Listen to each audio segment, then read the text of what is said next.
মেহজাবিন অসাধারণ। I am so proud of you, মাশাআল্লাহ, so proud of her. You deserve ইট।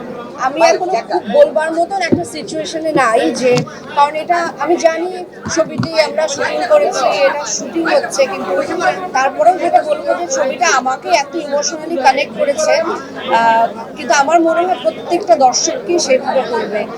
আপনারা সবাই একটু খেয়াল করে দেখবেন যে ছবিটা দেখে দেখে বের হওয়ার পরে কিন্তু আমরা সবাই কিছু, আমার মনে হচ্ছে মানে খুব কথা বলবার মতো অবস্থায় আমরা নেই।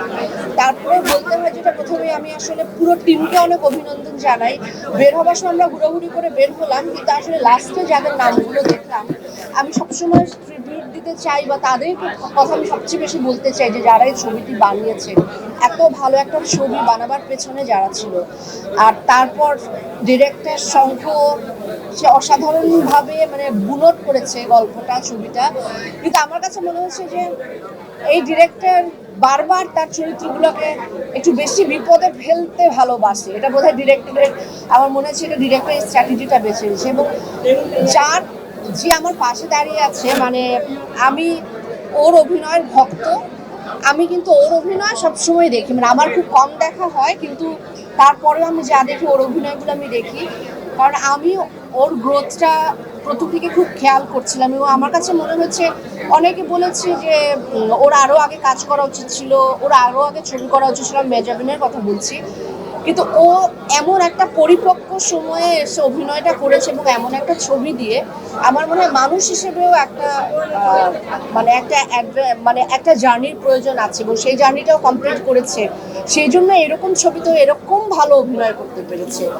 তো আমি আসলে, আমার এখনো গুজবাম্পস হচ্ছে ওর যখন কান্না, ও যখন কাঁদে, বা ওর যখন সিঁদুর মুছে দেয়, যখন শাখা ফেলে দেয়, আমার একবারও মনে হয়নি যে মেহজাবিন তো আসলে অন্য একটা গোত্রের মানুষ। ও এই সনাতনী সম্প্রদায়কে আসলে দেখেনি, দেখেও বড় হয়নি বা এক্সপিরিয়েন্সও নেয়নি।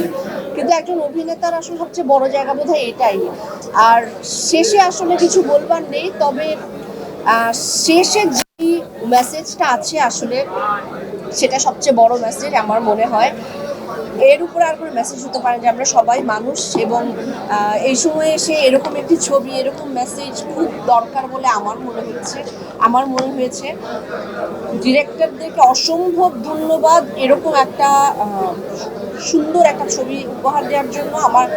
এবং আমার মানে যারা প্রোডাকশনটা করেছে তাদেরকে ধন্যবাদ, এবং সবচেয়ে বেশি ধন্যবাদ দিচ্ছি আমি এই ছবির প্রত্যেকটি মানে অভিনয় শিল্পী যারা আছেন, অসাধারণ অভিনয় করছে। রিজভি, মেহজাবিনের কথা তো আলাদা করে বলবো, এটা আমি বলছি পরে, কিন্তু রিজভি থেকে শুরু করে সমস্ত চরিত্র, হ্যাঁ হ্যাঁ হ্যাঁ, সম্রাট, সবাই মানে বিশেষ করে, হ্যাঁ ওর নাম সম্রাট না, সম্রাটকে আমার এত বিলিভেবল লেগেছে। এটা আসলে খুব ভালো একটা স্ক্রিপ্ট না হলে, চিত্রনাট্য না হলে এটা সম্ভব হয় না সবার এত এনগ্রসড হয়ে অভিনয় করা। ছবিটা অসম্ভব এনগ্রসিং। এবং আমি যতক্ষণ সিটে বসেছিলাম আমি দর্শক হয়ে দেখেছি, এবং আমার কাছে মনে হচ্ছিল যে এরপর কি হবে, এরপর কি হবে। আমি কিন্তু চোখ ব্লিঙ্ক করতে পারছিলাম না। আমাকে পাশে পপকর্ন দেওয়ার জন্য বলছিল যে পপকর্ন এনে দিব। আমার মনে হচ্ছে না, এই ছবি আমি পপকর্ন খেতে খেতে দেখতে পারবো না, আসলে দেখা যাবে না। আর সবশেষে আমি মেহজাবিনের কথা বলবো, যার মালতীর কথা বলবো। ইনফ্যাক্ট আমার কাছে এখন ওকে মালতী হিসেবে আমি ওর জার্নিটা আবার শুরু করবো, এবং আমি চাই যে ওকে আরও এরকম খুব অর্থবহ ছবিতে আমি আরও এরকম দেখতে চাই, অনেক অনেক বেশি দেখতে চাই। কারণ ও যা এক্সপিরিয়েন্স, আমি বারবার এটাই বলছিলাম যে ও কবে এত পরিপক্ক একজন অভিনেতা হয়ে দাঁড়িয়েছে আমি নিজেও বুঝতে পারিনি। কিন্তু আমি ওর গ্রোথটা আমি সবসময় খেয়াল করতাম। অসাধারণ করেছে, এবং আমি ওর তো একটা ফ্যান ফলোয়ার্স আছে। এছাড়া আমি বাংলা ছবির যত দর্শক সবাইকে বলবো, আপনারা হলে এসে ছবিটি দেখেন, আপনারা এনজয় করবেন, আপনারা এন্টারটেইনও হবেন। কারণ দুঃখ, কষ্ট, আনন্দ সব কিছু দিয়ে কিন্তু এন্টারটেইন হওয়া যায়। আমি বাংলা ছবি সবাই দর্শকদেরকে বলবো যে আপনারা হলে এসে ছবিটি দেখুন, সেটা আমি বলবো। মেহজাবিন অসাধারণ। I am so proud of you, মাশাআল্লাহ, so proud of her. You deserve it.